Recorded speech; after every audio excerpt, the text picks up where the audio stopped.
Good afternoon and welcome back to Growth Mastery with Johnny Davis. And today we're going to talk about the 7 phases of deception.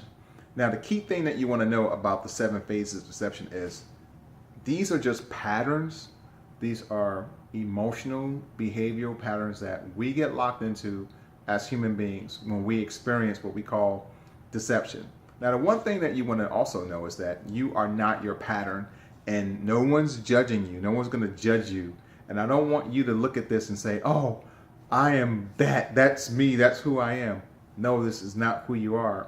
This is just a pattern that you lock into, or patterns that most people lock into once they experience this. And I'm going to share with you what they are so that you can identify what these patterns are.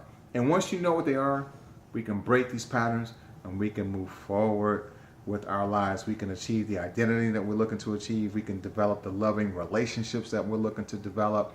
We can simply move toward growth and becoming masters of ourselves. And so let's talk about the first phase of deception. And the very first phase is victim. Now, we've all played the victim mentality at some point in time. In fact, we played all 7 of them. But the victim mentality is, that's the woe is me mentality. You ever said that to yourself? It's not my fault. Someone else's fault. It's his fault. It's their fault.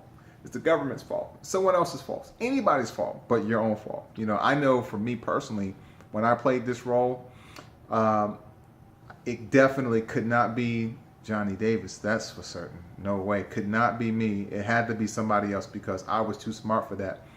I didn't want to I could not even fathom me being, consciously incompetent. There's just no way that it could have been my fault. And we know people that are walking around like that as well. But the thing is, when you don't own what you're creating, when you don't own a situation, you give away your power. And when you give away your power, you give away your opportunity to grow. And so one of the first things that we want to do as victims, if you have this victim mentality, because you could be victimized, but you don't have to be a victim. If you have this mindset, the first thing that you want to do is own it and realize that it's not anyone else's fault. It's my fault. It's all on me. And once you do that, you now can grow through that situation. You can deal with whatever those issues are that's making you feel like you're being attacked or whatever the case might be. You can deal with it accordingly. And once you deal with it, you can move on from it. And it's the moving on that fuels you. It gives you your power. This is where you're growing because you're able to move forward. That's where the growth happens. The growth doesn't happen if you don't own it and you don't move forward. So that's why it's important for you to own whatever that situation is so that you can grow through it. Second one is rut dweller. You ever said this to yourself? I should be in the gym, but I'm just not going to do it. I should be studying, but, or I should be writing that book, but, right? I should, but I'm not. And the rut dweller, they know exactly what they should do. They know how to do it. They have the resources to do it, everything around them, but they're just simply not doing it. And how do you help a person get out of a rut? I've been in a rut many times. I had a friend recently that was just in a rut when it came to exercising and working out. He entered this particular competition and he was really excited about it on day 1. But by day 17, his energy was a little down and, he was just, he just got stuck in a rut. I guess he was looking to have this miraculous transformation in his first 3 weeks and he didn't see it and he got discouraged. And I called him up. I said, Dave, how's it going? How's everything working out for you? Oh man, everything is going great. I should be in the gym right now, but I'm really, I'm just kind of just sitting around playing on Facebook. And I'm like, seriously, dude? Like, what's going on? Like, all right, what are you doing right now? Like, are you free right now? And he said, I am. I said, okay, great. I'm headed to the gym. Why don't you meet me there? We met at the gym and we were working out, had the absolute best workout that he's ever had. And because he was able to work out at that particular time and get really fired up and, he was smelling the gym and, and people were like, hey, Dave, you're looking good. And he was like, oh, I am? Oh, okay, great. So now he was able to get third party validation from everyone else that he was looking good, and he was able to use that as fuel to take another step to go back to the gym the following day. And so when a person is stuck in a rut, the one thing that you want to do is encourage them to take one step at a time. Inch by inch is a cinch, by the yard is hard. So it's like eating an elephant, just one bite at a time. You just do a little bit each day, and you can get yourself out of the rut. The certainty seeker, now this individual, they want everything on their own terms. They talk a really good talk. They talk a really good game, but when it comes to change, when it comes to really doing it, they don't want to do it because they don't want to change. They want to achieve all of this success. They want to have the loving relationships. They want to become a millionaire. They want to have all of the success, but they want to do it on their own terms. They're not really flexible. They don't want to bend. And it's really, really hard to get these people to really understand and see that in order for you to achieve and acquire the things that you're looking to achieve and acquire, that they reside outside of your comfort zone. That's in the world of uncertainty. And because that's not where they want to be, they don't thrive in that area because they just never go there, because they're stuck in their routine. They have their same way of doing things day in, day out, the same traditions and such. It's really hard for them to fathom going in this realm of uncertainty. And so one of the things that we want to do in helping certainty seekers along is to let them know that nothing is really certain and everything changes. And so you definitely want to be a little bit flexible and allow room for some flexibility, or you can definitely make things a lot more difficult for yourself than they have to be. And so with a certainty seeker, that's exactly what we do. Just try to help them see things from a totally different viewpoint and introduce a little flexibility, or the concept or the idea of being flexible and being open to trying something a little different. The success seeker, I know a lot of people that fall into this category. These are the individuals that are very, very smart, highly intelligent people, well-meaning good people, but what they're searching for success on the outside. They don't realize that everything that they need to be successful is already on the inside. I have a ton of friends that's in the network marketing industry, and they go from company to company. They're with this particular company for 3 months, and then they leave that company and they go to another company because they want to be the big deal. They go back and forth between inception and deception, inception and deception. As soon as they hit deception, they're off to another deal.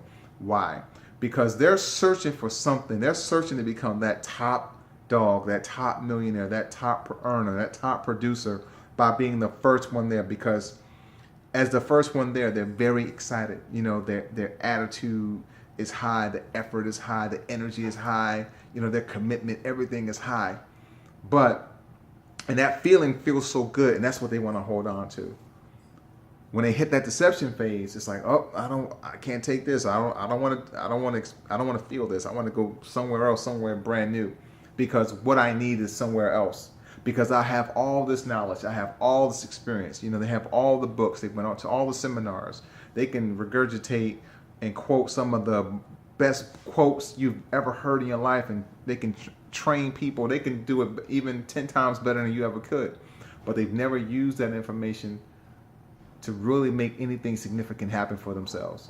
And so they look to find their success somewhere else and not realize that the success that you're seeking is inside you already. And so with a success seeker, the one thing I really share with my friends, especially those that are in different companies, that, hey, you're not going to achieve anything running from company to company. Everything that you need to be successful is already inside you. You already know this stuff. It's just a matter of you just sticking and staying long enough for you to see it so that it can come to fruition. So just stick around, give yourself some time, and believe that you already have what it is that you're looking for. The pretender, these are people that wear masks. I know a ton of people in the industry that kind of fake it till you make it. On the outside, they have everything going on. They wear the expensive shoes and the nice suits and have the cars and the houses, but behind closed doors, they're really struggling. They really don't like the people that they are. They don't like the image they're looking at in the mirror. And with a pretender, you just never know if you're talking to the real person or not. and they're really clever. I mean, they're really charismatic, and you really can like a pretender, but you just don't know if you're really talking to the real person or not. I have a friend of mine, in the industry, who gets caught up in what I call that fake lifestyle. And we had a really long talk because he's a really good guy, and I really know him on a deeper level. And I was sharing with him that, you don't have to get caught up in the fake lifestyle. He said, Johnny, what is that? I said, the fake lifestyle is buying things that you can't afford to impress people that don't care.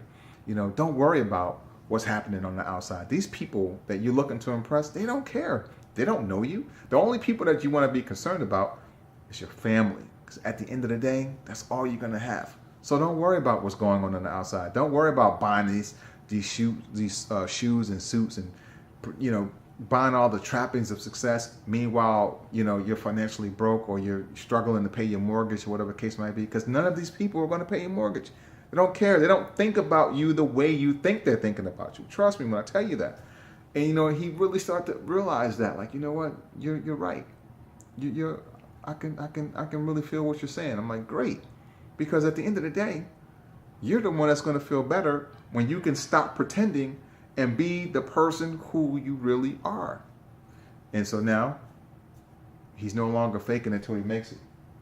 The escapist, I have people that I've come across throughout my 20-year career in the industry, of these individuals that just kind of like, they're with you for the first, couple of weeks, team player, they're plugged in, but then they kind of just disappear. They kind of check out, and they're locked into one way of doing something. Like they don't want to necessarily change from that particular way of doing it. And so they're all in the beginning, but after a while you start to see them, they're not on a conference call, or they drop off, they don't come to this meeting, or they don't come to the convention. And every so often you got to check on them and say, hey, what's going on? Are you okay? Haven't seen you in a while. Everything's okay. And they're like, yeah. I'm like, okay, well, don't stay away too long. Come to the light. Come to the light. Come to the light.